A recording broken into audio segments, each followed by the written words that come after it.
बहुत सारे लोग जो हैं अपने आप को हारा हुआ महसूस कर रहे हैं, आपको अपने आप को प्रॉब्लम में महसूस कर रहे हैं, और इसी समय परमेश्वर का आत्मा आपकी जिंदगियों में काम करना चाहता है। अगर आप विश्वास करें, आज का टॉपिक अपने डायरी पर लिखें फटाफट कि अपने परिवार की ताकत को कैसे बढ़ाएं।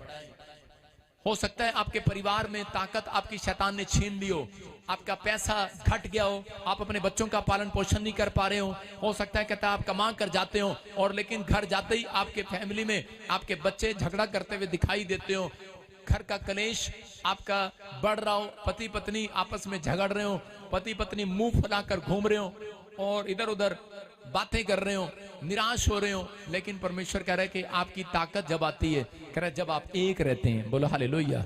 आज आपकी परिवार की ताकत, कहता है शैतान ने उस व्यक्ति की ताकत खराब कर सकता है। मैं कह रहा हूं कि जब इकट्ठे होते हैं, फैमिली इकट्ठी बैठकर प्रार्थना करती है तो उनकी एक ताकत है।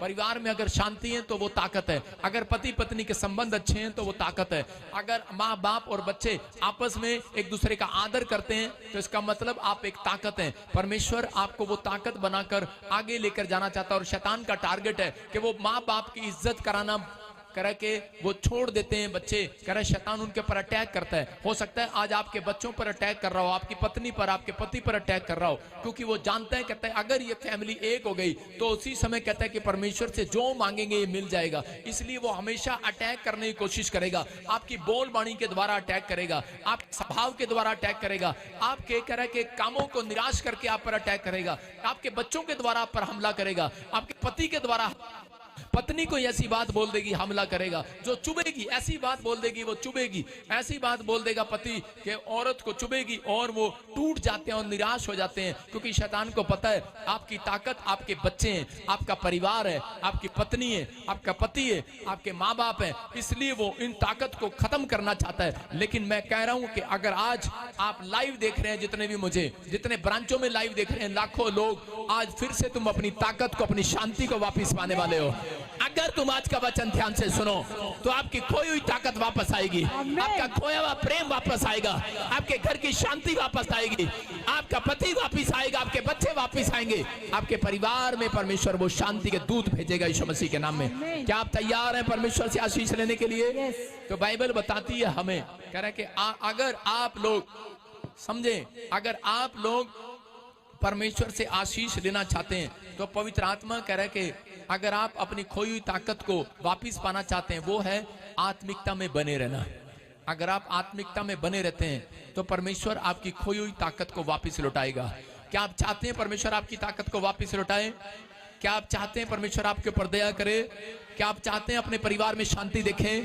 क्या आप चाहते हैं अपने परिवार में, अपनी फैमिली में बड़ी बरकत देखें?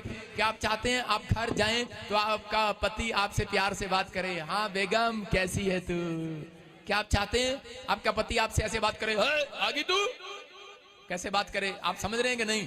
क्या पति लोग चाहते हैं कि आपकी पत्नी आपसे प्यार से बात करे, आगे मुंगेरी लाल के हसीन सपने, क्या आपसे बात करे, शांति से बात करे कि नहीं? अगर आप आत्मिकता में बने रहे, परमेश्वर के स्वरदूत आपके घर की ताकत को बनाकर रखेंगे, आपको एक करके रखेंगे। लेकिन बहुत सारे लोग जो है आत्मिकता में बने नहीं रहते, इसलिए उनकी लाइफ में प्रॉब्लम आती है, समस्याएं आती हैं। लेकिन मूसा जब पैदा हुआ तो राजा ने एक आदेश दिया था, कहता है कि जो भी बच्चे पैदा हो रहे हैं, बड़े बच्चे, उनको मार दो, खत्म कर दो, क्योंकि उसको मालूम था उस राजा को कि ये जो बच्चा पैदा हो रहा है मूसा, वो बड़ा इतिहास रचने वाला पैदा हो रहा है। तो परमेश्वर मसीह लोगों के जो बच्चे होते हैं, शैतान को पता है कि मसीह लोगों के जो बच्चे होते हैं वो आम बच्चे नहीं होते, वो इतिहास रचने वाले बच्चे पैदा होते हैं। आपको इसलिए अपने परिवार का ध्यान रखना है, इसलिए आपको अपने बच्चों की केयर करनी है। मूसा के साथ कहता है कि ये बार बार ऐसा हुआ, लेकिन उसकी फैमिली ने उसकी केयर की और उसको छोड़ दिया प्रार्थना करके परमेश्वर के भरोसे, और वो सही जगह पर एक टोकरी में पानी में डालकर समुद्र में छोड़ दिया और परमेश्वर को कहा, परमेश्वर आज से तू इसकी केयर करेगा, हमारे बस की बात नहीं है। हो सकता है कहता कि आप केयर ना कर पा रहे हो, लेकिन आप परमेश्वर पर भरोसा छोड़ दो, परमेश्वर पर भरोसा रखो और छोड़ दो उन बच्चों को कि परमेश्वर आज से आप इनकी केयर करेंगे यीशु मसीह के नाम में। वो जरूर करेंगे, जब आपकी प्रार्थना का लेवल अच्छा होगा तो वो आपके बच्चों को ऊपर लेकर आएगा। लेकिन जब आप आत्मिक नहीं होंगे, माँ बाप जब आत्मिक नहीं होते तो बच्चे कभी तरक्की नहीं करते, ये बात याद रखना। जो माँ बाप कह रहे के गलत काम करते हैं, जो माँ बाप करा आत्मिक नहीं है, तो उनके बच्चे भी संगति में आत्मिक नहीं होंगे। ये बात याद रखना। अगर आप लोग कहता प्रभु में आ गए हैं और कहता कि आप कह रहे हैं कि परमेश्वर मेरे माँ बाप भी प्रभु में आ जाएं, तो परमेश्वर उन इंतजार कर रहा है, आपके माँ बाप को फिर से लेकर आ रहा है यीशु मसीह के नाम में। ब्लेसिंग खुल रही है यीशु मसीह के नाम में। हम देखते हैं न्यायियों के 13 के 7 में, अगर आपको लगता है कि प्रोफेट बजिंदर सही बोल रहे हैं या गलत, पढ़े देखो क्या लिखा। न्यायियों